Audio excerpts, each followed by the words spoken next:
ये कंपनी सिर्फ कॉटन से नहीं बल्कि उसके वेस्ट से भी पैसा बनाती है।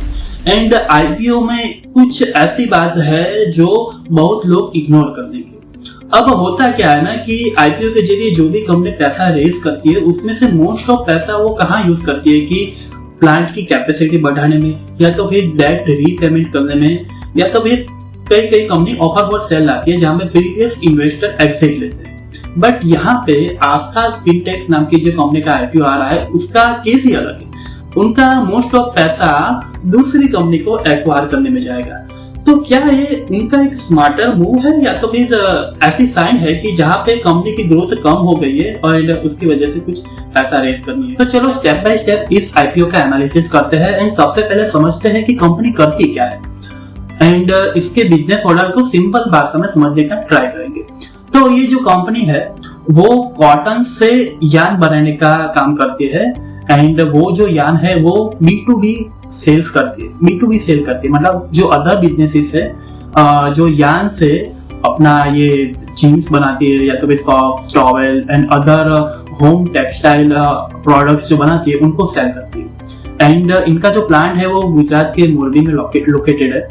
एंड इनका जो बाय प्रोडक्ट रहता है ना यानी कि कॉटन का प्रोसेस हो जाने के बाद उनके जो सीड्स बचे रहते हैं तो उनको भी ये लोग ऑयल एंड फीड इंडस्ट्री को बेच के वहां से भी एक रेवेन्यू जनरेट करते हैं। एंड इनका एक मेजर एक्सपेंसेस आता है वो है इलेक्ट्रिसिटी बिल, क्योंकि इन प्लांट्स में कैसा होता है कि इलेक्ट्रिसिटी का खर्चा सबसे ज्यादा आता है। तो इस कंपनी ने क्या किया कि 80% से ज्यादा वो रिन्यूएबल से अपने ही प्लांट से रिन्यूएबल से वो इलेक्ट्रिसिटी जनरेट करने लगे, यानी कि इन फ्यूचर इनका एक्सपेंस ऑन इलेक्ट्रिसिटी कम हो जाएगा तो उनका मार्जिन भी बढ़ सकता है।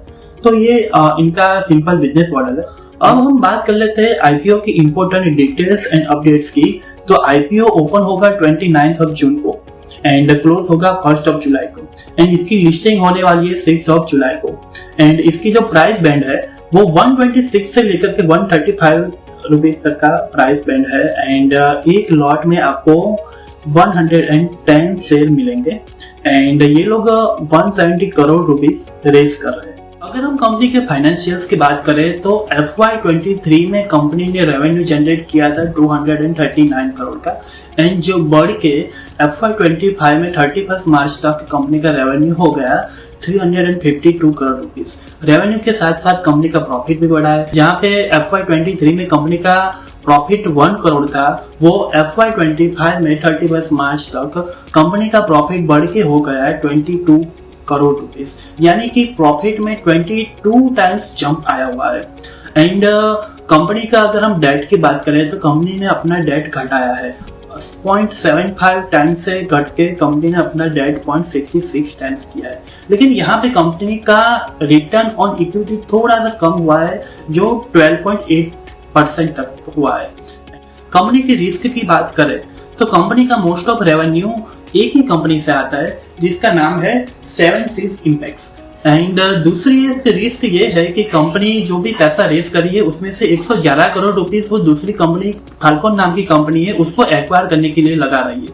अगर वो एक्विजिशन सही से हो गया एंड सब कुछ सही रहा तो फिर कंपनी के लिए ग्रोथ है, बट उसमें कोई प्रॉब्लम आई तो वो ग्रोथ में रुकावट पैदा कर सकती है।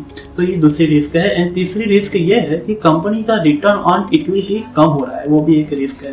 तो इसका फाइनल वर्डिक्ट क्या है? तो लॉन्ग टर्म में अगर देखना चाहे तो टेक्सटाइल जो सेक्टर है उसने बहुत ज्यादा हिस्टोरिकल कोई रिटर्न कमा के इतना दिया नहीं, लॉन्ग टर्म की बात कर रहा हूँ।